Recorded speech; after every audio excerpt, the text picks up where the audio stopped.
नमस्कार दोस्तों, मैं दीपक शुक्ला आपका स्वागत करता हूं आपके अपने YouTube channel A to Z banking information पर।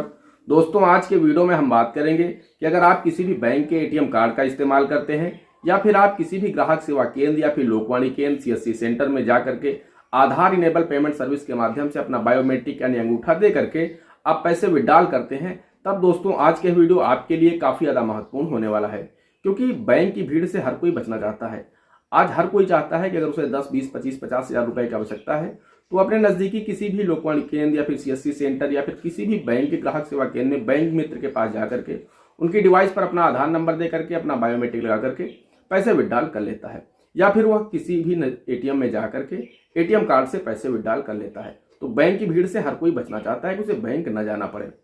लेकिन दोस्तों, जितना यह हम लोगों के लिए सर्विसेज सुविधाजनक हैं, जितना आरामदायक है, उतना ही हम लोगों के लिए खतरा भी है। यानी हम लोगों को सावधान रहना है, तभी आप सुरक्षित रह पाएंगे। अदरवाइज आपका बैंक अकाउंट कब खाली हो जाएगा आपको पता भी नहीं चलेगा। तो दोस्तों, आज की इस वीडियो में मैं आप लोगों को जानकारी देने वाला हूं कि अगर आप इस तरह के ट्रांजेक्शन करते हैं, चाहे आप ATM कार्ड के माध्यम से करते हो या फिर आप APS यानी आधार इनेबल पेमेंट सर्विस के माध्यम से पैसे विड्रॉल करते हैं, तब दोस्तों यह वीडियो आपको पूरा जरूर देखना चाहिए।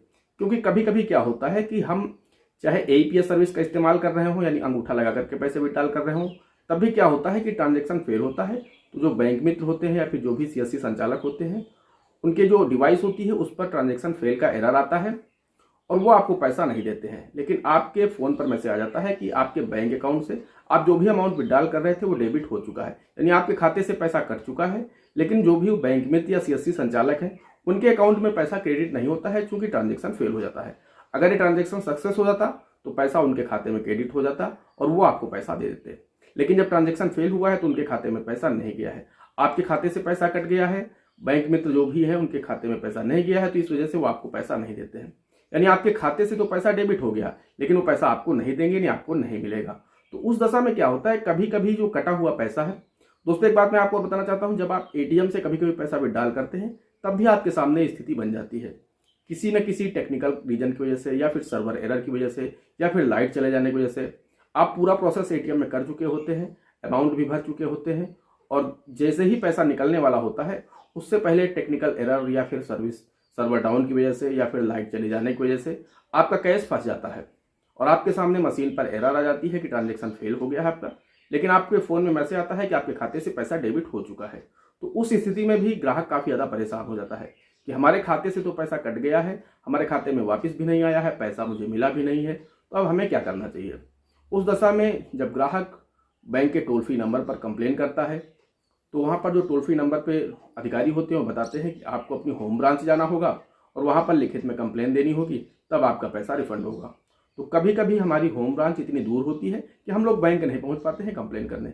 उस दशा में क्या होता है, कभी कभी तो हमारा पैसा 24 घंटे में रिफंड हो जाता है, कभी कभी यह 7 वर्किंग डेज में रिफंड हो जाता है, और दोस्तों कभी कभी यह पैसा महीनों और सालों फंसा रहे। दोस्तों, इन सभी को देखते हुए NPCI यानी national payment corporation of India, जो इन सभी चीज़ों को देखता है, चाहे वो UPI हो, चाहे APS हो या फिर रुपए डेबिट कार्ड हो, तो दोस्तों इन सभी चीज़ों को जो देखता है वो national payment corporation of India है। तो उन्होंने एक ऐसा पोर्टल तैयार किया है, एक ऐसा पोर्टल लॉन्च किया है देश के नागरिकों के लिए कि अगर उनके साथ में जो भी ये डिजिटल ट्रांजेक्शन होते हैं, चाहे वो APS से आप पैसे निकाल रहे हो या फिर आप ATM से पैसे निकाल रहे हो या फिर APS या फिर IMPS के माध्यम से किसी को पैसा भेज रहे हो, दोस्तों कुल मिलाकर के अगर आपकी किसी भी तरह की ATM या फिर UPI या फिर APS से रिलेटेड कोई भी समस्या है, तो दोस्तों उस पोर्टल पर आकर के आप 1 मिनट में अपनी कंप्लेन दर्ज कर दीजिए और दोस्तों 24 घंटे के अंदर आपका पैसा वापस हो जाएगा।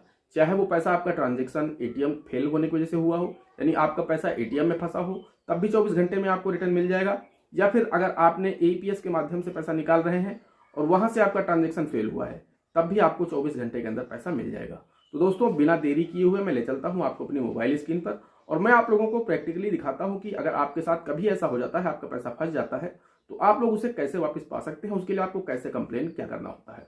दोस्तों, वीडियो में आगे बढ़ने से पहले आप सभी लोगों से मेरी एक ही रिक्वेस्ट है, अगर अभी तक आपने हमारे इस channel A to Z banking information को सब्सक्राइब नहीं किया है तो प्लीज इसे सब्सक्राइब कर दीजिएगा, साथ ही साथ बेल आइकन अवश्य प्रेस कर लीजिएगा ताकि इस तरह के वीडियो हम जैसे अपलोड करें तो उसका नोटिफिकेशन आपको सबसे पहले मिले।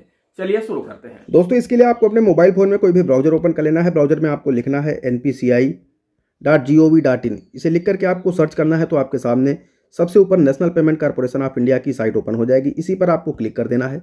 दोस्तों जैसे आप इस पर क्लिक करेंगे तो आपके सामने एक न्यू पेज ओपन होगा। यहाँ पर आप लेफ्ट में देखेंगे 3 लाइन्स बनी हुई हैं, उसके आगे NPCI लिखा हुआ है। तो इन्हीं 3 लाइन्स पर आपको क्लिक करना है। दोस्तों जैसे आप इन 3 लाइन्स पर क्लिक करेंगे और सबसे नीचे आएंगे तो गेट इन टच, ये देख रहे हैं आप लोग, इस पर आपको क्लिक कर देना है। दोस्तों जैसे आप इस पर क्लिक करेंगे तो आपके सामने एक न्यू पेज उसी में नीचे देखेंगे ऐड हो जाएगा। अब दोस्तों इसमें UPI कंप्लेंट्स और अदर प्रोडक्ट कंप्लेंट्स है। दोस्तों UPI कंप्लेंट्स पर मैं वीडियो पहले ही बना चुका हूं, आप लोगों को बता चुका हूं कि अगर आपका UPI से रिलेटेड कोई भी प्रॉब्लम है, अगर आपने किसी गलत खाते में पैसा ट्रांसफ़र कर दिया है या फिर अन्य कोई प्रॉब्लम है, आपका पैसा फंस गया है, आपने किसी को सेंड किया है, उधर रिसीव नहीं हुआ है, तो वो आप लोग कैसे वापस पा सकते हैं उस पर मैं वीडियो बना चुका हूँ। और दोस्तों आज की वीडियो में हम बात करेंगे अदर प्रोडक्ट कंप्लेंट की, तो इसी पर आपको क्लिक करना है जो सबसे नीचे है। जैसे आप इस पर क्लिक करेंगे तो आपके सामने एक न्यू पेज ओपन हो जाएगा। दोस्तों जैसे आप please select a product to start पर क्लिक करेंगे तो आपके सामने कुछ इस तरह का इंटरफेस आएगा। NFS, ATM, रुपए, IMPS, AEPS। यहाँ पर आपको 4 ऑप्शन मिल जाते हैं। दोस्तों ये सबसे ऊपर देखेंगे तो ATM के लिए है, उसके बाद सेकंड नंबर पर रुपए डेबिट कार्ड के लिए है, और तीसरे नंबर पर IMPS के लिए है, और चौथे नंबर पर AEPS के लिए है। दोस्तों आज मैं आपको ATM और AEPS के विषय में जानकारी देने वाला हूँ। तो सबसे पहले हम जान लेते हैं ATM। अगर आप ATM से पैसा निकाल रहे हो और आपका पैसा फंस गया है तब आपको क्या करना है। तो यहाँ पर आपको ATM सिलेक्ट करना है, उसके नीचे आपको नीचे आना है। नीचे आएंगे तो यहाँ पर आपको लिखा है प्लीज सिलेक्ट ट्रांजेक्शन टाइप। यहाँ पर आएंगे तो यहाँ पर cash withdrawal on ATM using card. अगर आप ATM मशीन पर जाकर के पैसा विड्रॉल कर रहे थे और पैसा फंसा है तो सबसे ऊपर वाला सिलेक्ट करेंगे। वहीं cash withdrawal on micro ATM card. वहीं अगर आप किसी जो बायोमेट्रिक मशीनें होती हैं, माइक्रो ATM जिन्हें बोला जाता है, वहाँ पर आप कार्ड स्वीप करके पैसा विड्रॉल करते हैं तो उसे चूज़, अगर वहाँ से फंसा है तो इसे चूज़ करेंगे। वहीं UPI कैश विड्रॉल यानी कार्डलेस, अगर आप कार्डलेस UPI कैश विड्रॉल कर रहे हैं तो इसे सिलेक्ट करेंगे। तो मैं ATM कार्ड से कर रहा था, तो ATM मशीन से कर रहा था, तो मैं सबसे ऊपर वाला ऑप्शन सिलेक्ट कर लूँगा। उसके बाद यहाँ पर दोस्तों फर्स्ट 6 डिजिट कार्ड नंबर, यहाँ पर आपको अपने ATM कार्ड के फर्स्ट 6 डिजिट डालने हैं। उसके बाद लास्ट के 4 डिजिट आपको अपने कार्ड नंबर डालने हैं। उसके नीचे आएंगे तो सिलेक्ट योर बैंक पर क्लिक करेंगे। यहाँ पर आपको बैंकों की लिस्ट मिल जाएगी, आपको बैंक सिलेक्ट अपना कर लेना है। ट्रांजैक्शन की डेट डाल देनी है, ट्रांजैक्शन ID और RRN नंबर। दोस्तों ये सबसे इंपॉर्टेंट चीज़ होती है।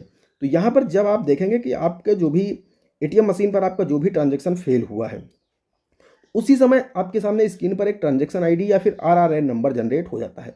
तो उसकी आपको फोटो खींच लेनी है या फिर आपको लिख लेना है, वो यहाँ पर डालना होगा, या फिर आपको बैंक जाना होगा, या फिर आप स्टेटमेंट निकालिए अपने खाते का। तो वहाँ पर भी जो जिस डेट में आपके खाते से पैसा डेबिट हुआ है तो आपका जो स्टेटमेंट है उसमें मेंशन हो जाता है कि आपकी ट्रांजैक्शन ID क्या थी जो आपका ट्रांजैक्शन फेल हुआ था। वहाँ से देख करके आपको RN नंबर डालना है। यहाँ पर आपको अपना अकाउंट नंबर डालना है, ट्रांजैक्शन का अमाउंट डालना है, कितना अमाउंट आप विड्रॉल कर रहे थे। उसके नीचे आपको मोबाइल नंबर अपना डाल देना है जो भी बैंक से रजिस्टर है, फर्स्ट नेम, अपना लास्ट नेम डालना है, अपनी ईमेल ID डाल देनी है। और दोस्तों नीचे आएंगे तो यहाँ पर आपको कैप्चा कोड डाल करके सेव एंड प्रोसीड कर देना है।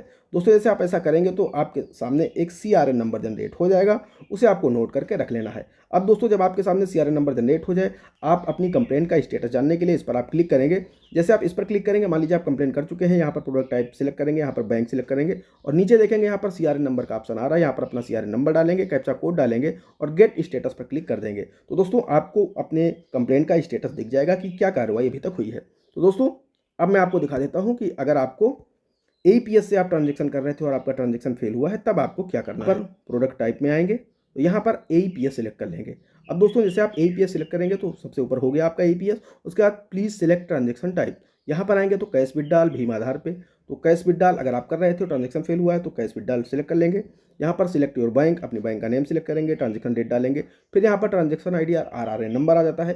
दोस्तों सेम आपको वही करना है कि जब आपका ट्रांजैक्शन जिस भी डिवाइस पर फेल हुआ हो तो वहाँ पर जो भी RRN नंबर जनरेट होता है वो आपको नोट कर लेना है या फोटो खींच लेना है, या फिर अगर आप नहीं खींच पाए तो फिर आपको अपनी बैंक का स्टेटमेंट निकलवाना होगा। चाहे आप ऑनलाइन निकलवाएं या फिर बैंक जाकर के निकलवाएं या फिर पासबुक एंट्री करवाएं, तो वहाँ पर आपको दिख जाएगा RRN नंबर क्या है जो आपका फेल हुआ था। उसके बाद अकाउंट नंबर यहाँ पर डालना है, ट्रांजैक्शन अमाउंट डालना है, कितना अमाउंट विड्रॉल कर रहे थे, मोबाइल नंबर डालना है, फर्स्ट नेम, लास्ट नेम और ईमेल ID डाल करके यहाँ पर सबमिट कर देना है। कैप्चा डालेंगे और सेव एंड प्रोसीड कर देना है। दोस्तों आपका CRN नंबर जनरेट हो जाएगा और दोस्तों 24 घंटे के अंदर आपका पैसा आपके खाते में क्रेडिट हो जाएगा अगर इस तरह का आपका कोई भी ट्रांजैक्शन फेल हुआ है।